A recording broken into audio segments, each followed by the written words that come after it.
ये mutualistic association में दो हैं, लाइकन और माइकोराइजा। फंजाई लाइकन जो है ना वो जो है ये एसोसिएशन होता है बिटवीन फंजाई एंड एल्गी। इसमें फंजाई जो है वो डेसिकेशन से प्रोवाइड करती है और एल्गी जो है वो फोटोसिंथेसिस प्रोवाइड करते हैं। ठीक है। अच्छा, इसी तरह लेकिन एक और बात मैंने बताई थी कि एक्सपोज सरफेस के ऊपर मोस्टली जो है बेटा वो फंगस पाई जाती है, ताकि धूप जो है ना वो इसी फंजाई के ऊपर पड़े तो वो वाटर लॉस है जो है वो बच जाते हैं। क्योंकि फंगस को भी देखो ये ग्रो आइडियली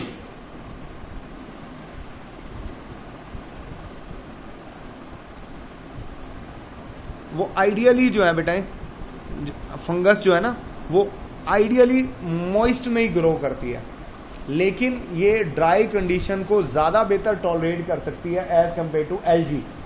वो तो ड्राई को बर्दाश्त ही नहीं कर सकती ना, तो डेट्स वाई ये फिर बर्दाश्त करती है, ये फिर उसको सेफ रखती है। ऊपर से मॉइस्चर नहीं रहता, नीचे लेकिन इसके नमी में मॉइस्चर होता है।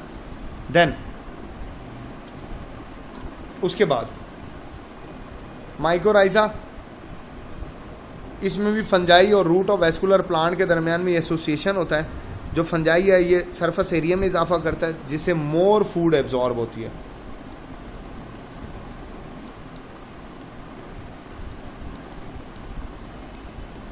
ठीक है ना। और रूट ऑफ वेस्कुलर प्लांट जो है बेटा क्योंकि वो खाना स्टोर किए होते हैं तो ये फूड प्रोवाइड करते हैं इसको माइकोराइजा को। मैंने कहा था कि फंजाई जो है ना वो बहुत स्ट्रॉन्ग होती है, 2 to 9 तक पीएच को कंट्रोल बर्दाश्त कर सकती है और टेम्परेचर -5 से लेके +50 डिग्री सेंटीग्रेड तक ये टॉलरेट कर सकते हैं। यही वजह है कि ये फ्रिज में रखी हुई जैम एंड जेलीज और आइसक्रीम को भी फंगस लग जाती है, क्योंकि वहाँ पे भी टेम्परेचर मोस्टली -4 डिग्री सेंटीग्रेड होता है। फिर रिप्रोडक्शन की अगर हम बात करें फंजाई की, तो बेटे फंजाई में ना ये जो मेजर रिप्रोडक्शन होती है ना वो वाया स्पोर होती है। अब दोनों तरह के स्पोर दो तरीके से पैदा हो सकते हैं, सेक्सुअल भी होते हैं और ए सेक्सुअल भी, दोनों तरीके से हो जाती है इसमें। ठीक है ना। ये एक स्ट्रक्चर होता है उसको कहते हैं स्पोरंजिया, उसके अंदर ये स्पोर जो है बेटे ये ग्रो करते हैं। ठीक है ना। जब ये स्पोरंजिया कुछ इस तरीके से होता है,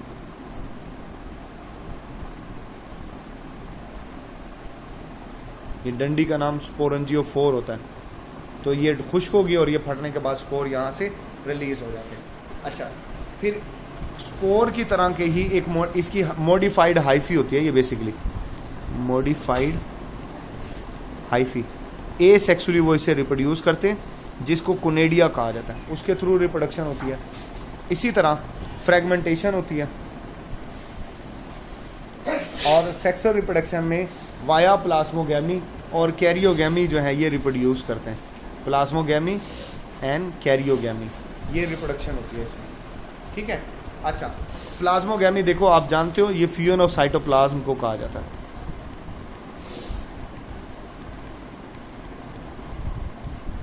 फ्यूजन ऑफ साइटोप्लाज्म, और ये जो है ना ये कहा जाता है फ्यूजन ऑफ न्यूक्लियस। फंजाई के केस के अंदर ऐसा होता है कि जो साइटोप्लाज्म होता है ना वो पहले फ्यूज हो जाता है, जिसकी वजह से देखें ना ये दो फंगस है, प्लस और माइनस हो गया क्योंकि ये जेनेटिकली डिफरेंट है। तो सबसे पहले इसमें प्लाज्मोगैमी हो गई, ये प्लाज्मोगैमी हो गई, आप देख रहे हो।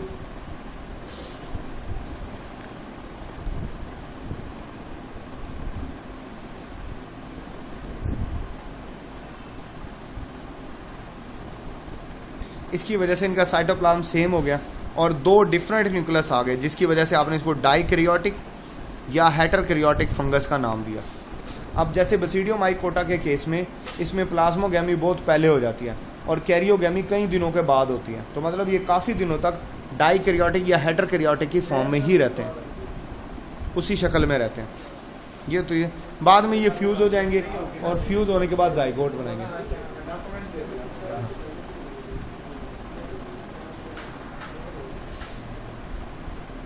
अच्छा, इसी तरह बेटा आपने इनके कॉमन नेम याद करने हैं और बुक में जो टेबल दिया हुआ है वो भी आपने प्रिपेयर करना है। ये एस्कोमाइसीट को आप सैक फंजाई बोलते हो, बेसिडियोमाइसिटीज़ को आप क्लब फंजाई बोलते हो क्योंकि ये क्लब शेप होता है, डिट्रोमाइसिटीज़ को जो है बेटा वो आप इनपरफेक्ट फंजाई बोलते हो क्योंकि इसमें सेक्सुअल रिप्रोडक्शन जो होती है वो एब्सेंट होती है। इसकी एग्जाम्पल में पेनिसिलम है, बड़ी इंपॉर्टेंट है। ठीक है ना। ये बड़ी इंपॉर्टेंट है। इसी तरह फंगस जो है उसकी इकोनॉमिक इंपॉर्टेंस में देखो तो बहुत सारी ईडिबल होती हैं, नियर अबाउट 200 के स्पीशीज आपको याद होगा, मोरल्स, ट्रफल्स, ठीक है ना, ये ईडिबल मशरूम्स होती हैं। टोडस्टोल, जैकोलैट्रन, एमनीटा, ये भी अगर आपको याद हो,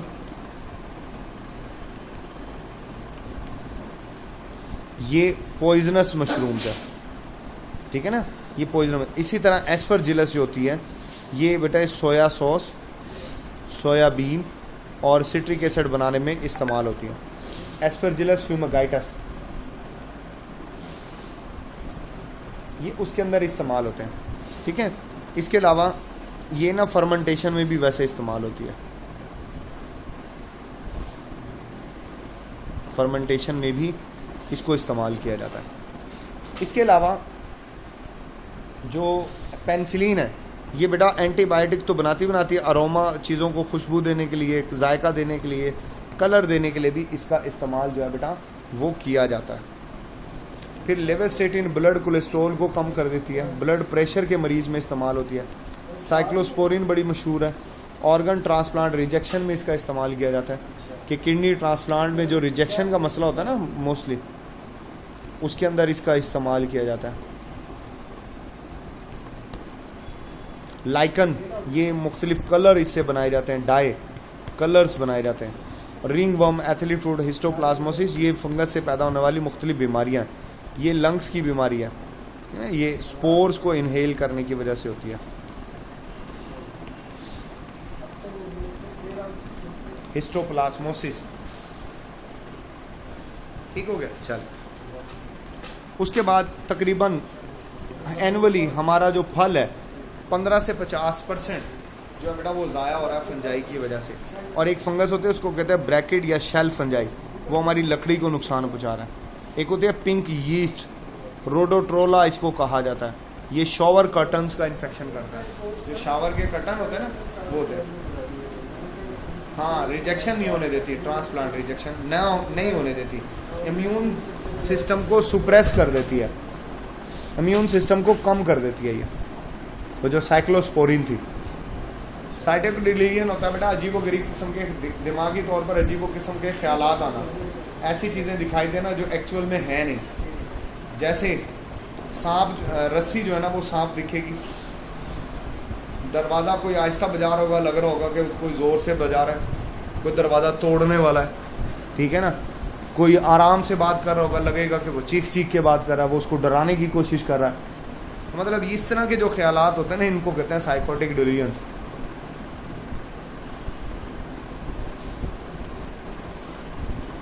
अब इसके बाद अगला जो यूनिट है ना बेटा वो है हमारा मुनेरा। मुनेरा में मेजर जो है बेटा वो है बैक्टीरिया। बैक्टीरिया बेसिकली दो तरह का होता है, eubacteria and archaebacteria. Eubacteria जो है ना बेटा ये थोड़ा कॉम्प्लेक्स होता है, इसको ट्रू बैक्टीरिया बोलते हैं। आर्चियो बैक्टीरिया को एंशिएंट बोलते हैं। आपकी बुक में example Thermus aquaticus archaeo bacteria की एग्जांपल है जिससे टैक पॉलीमरेज लिया जाता था। ये थोड़ा सिंपल होता है, ठीक हो गया। चल, फिर एक बंदा था एंटोनी वॉन लेवनहुक, उसने अपनी माइक्रोस्कोप बनाई और उसने माइक्रोब्स को ऑब्जर्व किया पहली दफ़ा 1673 में। और इसने जो है बेटा वो इन्फियन में, प्लाज्मा में, मुख्तलिफ चीज़ों के अंदर, बारिश के कतरों में जो है इन माइक्रोब्स को इसने डिस्कवर किया था और इसको इसने नाम दिया था एनिमलक्यूल्स का, एंटोनी वॉन लेवनहुक ने। फिर इसके बाद पास्चर की बड़ी कंट्रीब्यूशन है। पास्चर ने वैक्सीन बनाई एंथ्राक्स के खिलाफ जो कि शीप में से उसने बनाई थी। फॉल कॉलरा, रेबीज़ के खिलाफ पास्चराइजेशन इसकी मेन टेक्निक थी। इसके अलावा ये बात भी पास्चर ने कही थी कि माइक्रोब बीमारी पैदा करते हैं। फिर जो रॉबर्ट कोच नाम का बंदा था इसने जर्म थ्योरी पेश की थी।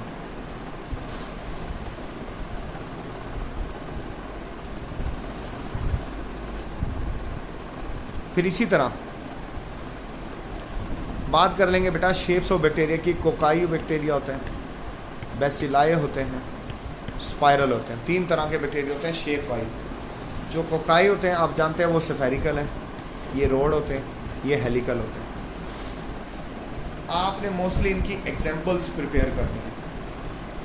जो MCQs के हवाले से खासे इंपॉर्टेंट हैं और रूटीन में MCQs आता रहा है उनसे, जैसे डिप्लोकोकस नमूनाए, इसमें इकोलाई आ जाएगा, बैसिलस सबटाइलस आ जाएगा, सूडोमोनास आ जाएगा।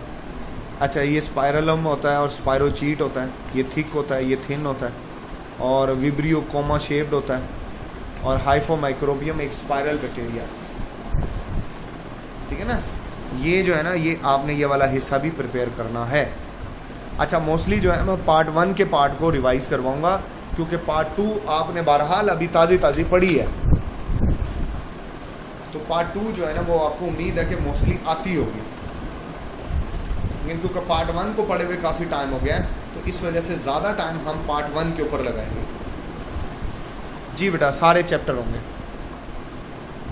कल के टेस्ट में, तमाम के तमाम इंक्लूड होंगे और ये आपको करना पड़ेंगे। आपने सिर्फ इनको गो थ्रू करना है, ठीक है ना, गो थ्रू करना। बाकी मोस्टली पार्ट UHS वाला तो आपको हमने मनोवन पढ़ा ही दिया है, सारे का सारा डिटेल के साथ। अच्छा, बैक्टीरिया में फ्लैजेला होता है जो फ्लैजेलिन प्रोटीन का बना होता है, और कीमोटैक्सिस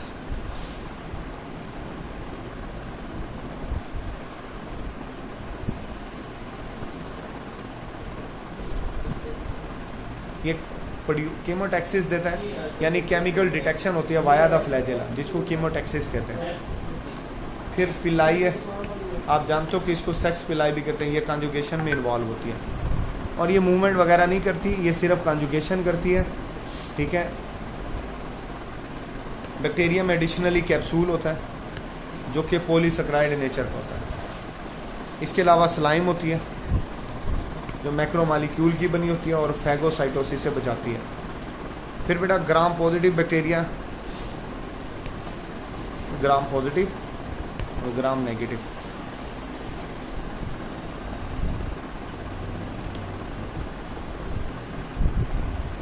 ग्राम पॉजिटिव बैक्टीरिया में पेप्टिडोग्लाइकन 50% होता है और इसमें 10% होता है। इसमें एक मेम्ब्रेन होती है, लिपिड की इसमें 2 होती हैं।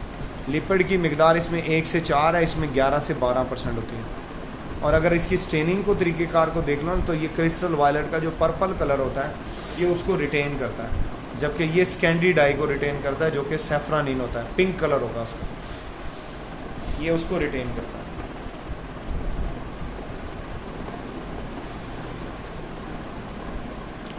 उसके बाद इसकी थिकनेस ज़्यादा होती है, इसकी थिकनेस कम होती है।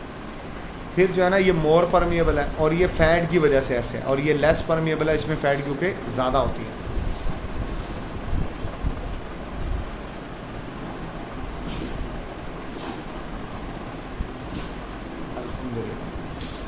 उसके बाद नेक्स्ट जो है ना वो सेल मेम्ब्रेन पर हम आ जाते हैं। सेल मेम्ब्रेन में, इसकी मेम्ब्रेन में स्टीरोल नहीं होता, कोलेस्ट्रॉल एब्सेंट होता है, इसीलिए ये मोर सेंसिटिव होती है। रेस्पिरेटरी एंजाइम इसमें पाए जाते हैं। न्यूक्लाइड की बात कर लेते हैं क्योंकि इसमें न्यूक्लियस नहीं होता, सिर्फ DNA होता है। हिस्टोन इसमें एब्सेंट होती है, हिस्टोन प्रोटीन वो इसमें एब्सेंट होती है। उसके बाद इसमें प्लाज्मिड होता है जो कि extra circular double standard DNA, ठीक है, ये एंटीबायोटिक रेजिस्टेंस जीन जो है वो डेवलप करता है। आपको याद होगा PSC 101, PBR 322, ये टेट्रासाइक्लिन प्लस एम्पिसिलिन के लिए होता है, और ये सिर्फ एम्पिसिलिन के लिए था। तो मतलब इसमें एंटीबायोटिक रेजिस्टेंस जीन होते हैं। इसी तरह ये वेक्टर के मॉलिक्यूलर कैरियर के तौर पर इस्तेमाल होता रहा है। ये चैप्टर नंबर 23 में आपने ये बात पढ़ी है कि molecular carrier gene of interest को ट्रांसफ़र करने में इसका रोल है। फिर मीजोसोम्स आ जाते हैं। मीजोसोम जो है ना बेटा बेसिकली सेल मेम्ब्रेन की एक्सटेंशन होती है, ये आपको दिखाई भी दे रहा, ठीक है ना। तो इसमें रेस्पिरेटरी एंजाइम होते हैं, सेलुलर रेस्पिरेशन करती है। इसको प्रोकैरियोट का माइटोकॉन्ड्रिया कहा जाता है कि ये प्रोकैरियोट का माइटोकॉन्ड्रिया है, ये प्रॉपर्टीज़ इसमें पाई जाती है। फिर न्यूट्रिशन की बात कर लेते हैं कि ये एक्ट करते हैं एज अ डिकम्पोजर। मेजर यही है, मेजर रोल इनका यही है कि ये हेटेरोट्रॉफ होते हैं और ये एज अ डिकम्पोजर वर्क करते हैं, ठीक है। अच्छा, इसी तरह ये ऑटोट्राफ है भी है, मतलब फोटोसिंथेटिक भी करते हैं, ये H2S यूज़ करते हैं और बाई प्रोडक्ट के तौर पर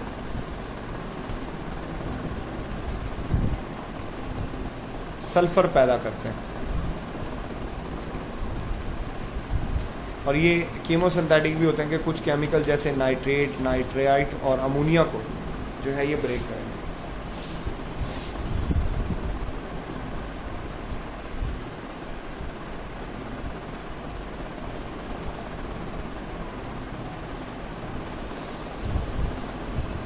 अमोनिया को भी ब्रेक करते हैं और इनसे हासिल होने वाली एनर्जी को ये ट्रैप करते हैं, फिर अपनी बॉडी में उसको इस्तेमाल करते हैं। ये बैक्टीरिया कीमोसिंथेटिक बैक्टीरिया होते हैं। फिर इसी तरह respiration in bacteria, aerobic bacteria होते हैं जिनको फ्री ऑक्सीजन चाहिए। फ्री ऑक्सीजन ये होती है, ये बाउंड ऑक्सीजन है। इसके एग्जांपल है सूडोमोनास। एनारोबिक बैक्टीरिया जो बगैर ऑक्सीजन के रह सकते हैं, स्पायरोचीट जो विदाउट दोनों तरह रह सकते हैं, इकोलाई। माइक्रो एरोफिलिक बैक्टीरिया वो होते हैं जिनको कम मिकदार में ऑक्सीजन चाहिए, कंपाइलोबैक्टर उसकी एग्जांपल आ जाएगी, कंपाइलोबैक्टर जेजनी।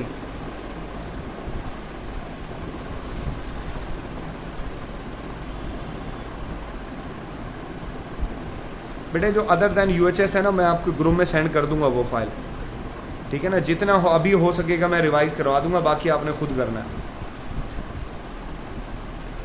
बेटा मेरी बात सुनो, इनसे एनर्जी जो बनती है ना, एनर्जी जो निकलती है ये उसको ट्रैप कर लेते हैं और ये अपना एटीपी बनाते हैं उससे। फिर इससे हासिल होने वाली एनर्जी से एटीपी बनाते हैं और फिर वो उस एटीपी को अपनी एनर्जी के लिए इस्तेमाल करते हैं।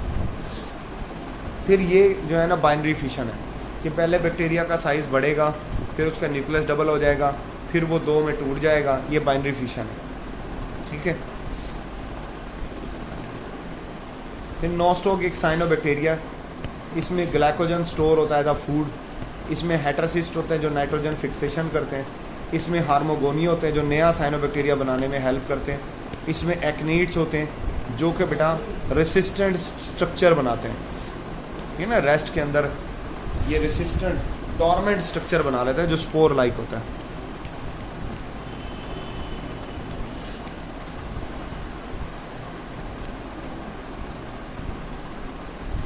हेटरसीमेंट ये रेक्लेमेशन ऑफ अल्कलाइन सॉइल में जो सॉइल एसिडिक हो जाती है ना, उसको वापस अल्कली बनाने में ये हेल्प करते हैं।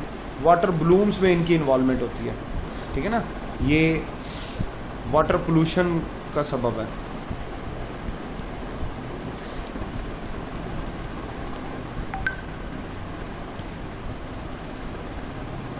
ठीक हो गया, ये प्रॉपर्टीज में पाई जाती है। अब आपने इसके अलावा वायरल डिजीज जो यूएचएस में शामिल नहीं है, स्मॉल पॉक्स, मीजल, मम्स, ये करनी है, ठीक है ना। ये ऑटो इम्यूनिटी पैदा करती है, एक दफ़ा हो जाती है दोबारा नहीं होती, लेकिन ऐसा सिर्फ 60% लोगों में होता है। बातें पता है आपको। प्लांट न्यूट्रिशन में इंसेक्टिवोरस प्लांट और बाकी प्लांट भी आपने करने हैं। डाइजेशन वाला टॉपिक भी हाँ जी हेपेटाइटिस भी करना है। डाइजेशन वाला टॉपिक भी करना है, जैसे डाइजेशन इन ओरल कैविटी, ये सिलेक्शन ऑफ फूड होती है, मस्टिकेशन होती है, लुब्रिकेशन होती है, डाइजेशन होती है। मुंह एक पेटाइलिन पैदा करता है या माइलेज जो ग्लाइकोजन और स्टार्च को माल्टोज में बदल देता है, ये पॉलीसेक्राइड को डाइसेक्राइड में बदलता है। ये सारे और डाइजेशन और 3 तरह के जनाब सिलेवरी ग्लैंड होते हैं, 3 पेयर्स होते हैं,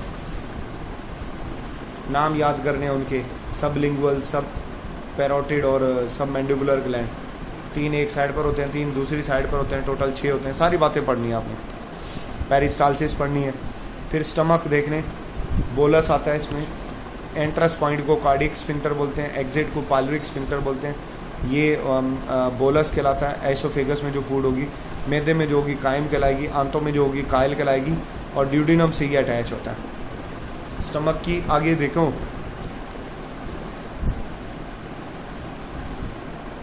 नहीं पार्ट 2 वाले भी होंगे, कुछ ना कुछ पार्ट 2 से भी डालूंगा। रीड करना बेटा, मैक्सिमम रीड करना, मैक्सिमम रीड कर लेना। म्यूकस लेयर होती है जो म्यूकस पैदा करती है, पैराइटल और ओरेक्जेंटिक HCl पैदा करता है, जाइमोजन और चीफ पेप्सिनोजिन पैदा करता है, और HCl इनको इनएक्टिव से एक्टिव बना देता है HCl। रीड करना, बस रीड करते जाना, टाइम की नज़ाकत को देखते हुए जितना कर सकते हैं उतना कर लेंगे।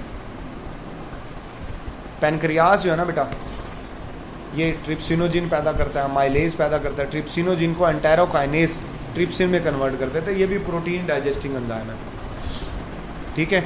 और ये एंटेरोकाइनेस ड्यूडिनम से पैदा होता है, लेकिन ट्रिप्सिनोजिन खुद जो है पैनक्रियास से होता है। इसके अलावा ये लाइपेज भी पैदा करता है जो लिपिड को हजम करने में मदद देगा। इसके अलावा लीवर बाइल पैदा करता है जो इमल्सिफिकेशन ऑफ फैट करती है, जो कि डाइजेशन ऑफ फैट में हेल्प करता है। ये लो सेकेंड ईयर का टॉपिक भी बता रहा हूँ कि ड्रोसोफिला में लिंकेज भी टॉपिक शामिल है। हाँ, टोटल स्फिंक्टर जो है वो ऐसे ही अच्छे होते हैं। अब अगर W+ आ जाता है ना ऐसे, तो उसकी आंखों का कलर होता है रेड। एक W+ आए, एक बगैर प्लस क्या है तो भी रेड होता है, क्योंकि W रेड डोमिनेंट है। विदाउट प्लस आ जाए दोनों तो वो वाइट होता है, ठीक है ना। ये X लिंक्ड होते हैं।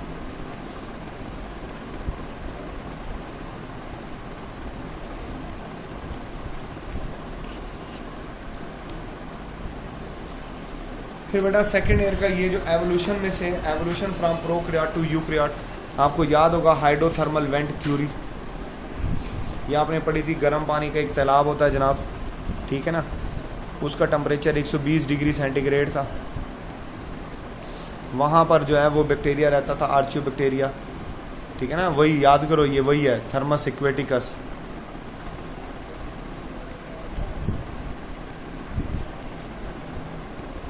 ठीक है ना, ये फोटोसेंसिस के तौर पर H2S का इस्तेमाल करता था। फिर इसी तरह यूकैरियोट पे आ जाओ, एंडोसिम्बियोट हाइपोथेसिस और मेम्ब्रेन इन्वेजिनेशन हाइपोथेसिस थी। आपने पढ़ा कि जनाब एरोबिक बैक्टीरिया को इंजेस्ट करके ये क्या बनाते थे, माइटोकॉन्ड्रिया। साइनोबैक्टीरिया को इंजेस्ट किया तो बनाया क्लोरोप्लास्ट, ये ख्याल था उनका। और इसी तरह स्पायरोचीड को किया, क्या बनाया, फ्लैजेला बना लिया।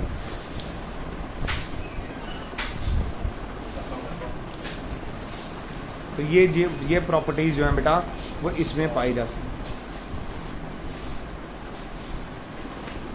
उसके बाद growth and development chapter number 19 भी इसमें शामिल है बेटा। चिक डेवलपमेंट भी शामिल है। रोल ऑफ न्यूक्लियस, वहाँ एसिटाब्लोरिया का एक्सपेरिमेंट आपने पढ़ा, ठीक है ना, कि रोल ऑफ न्यूक्लियस में ये बाकायदा फंगस थी, एसिटाब्लोरिया मेडिटेराना और कैरेनुलेटा। स्पेमैन का एक्सपेरिमेंट था इसमें एजिंग भी पढ़ना है, रीजनरेशन भी पढ़ना है, एबनॉर्मल डेवलपमेंट भी पढ़ना है। ये सारे पढ़ने हैं, सारे रीडिंग करनी है इनकी।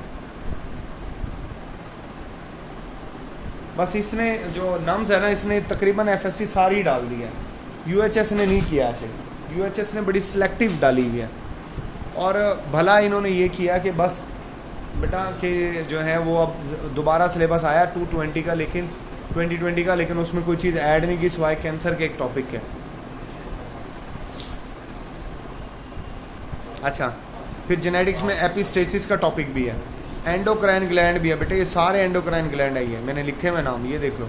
सिलेबस में फिर भी शेयर कर दूंगा आपको, जो नहीं करना वो बता दूं।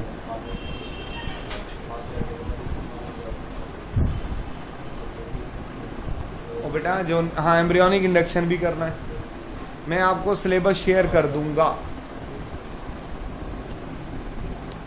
अब बताओ, अब 9 मिनट बाकी है, क्या करवाऊं?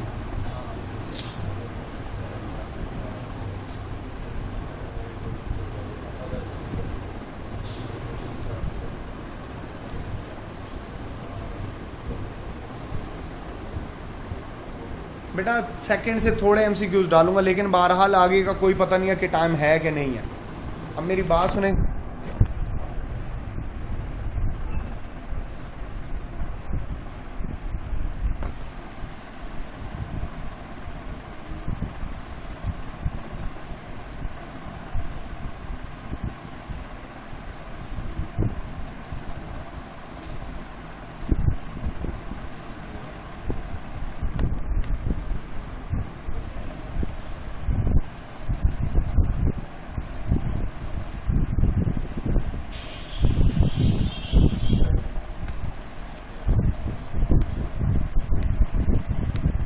रिकॉर्डिंग नहीं रुक रही, और करा लो रिकॉर्डिंग।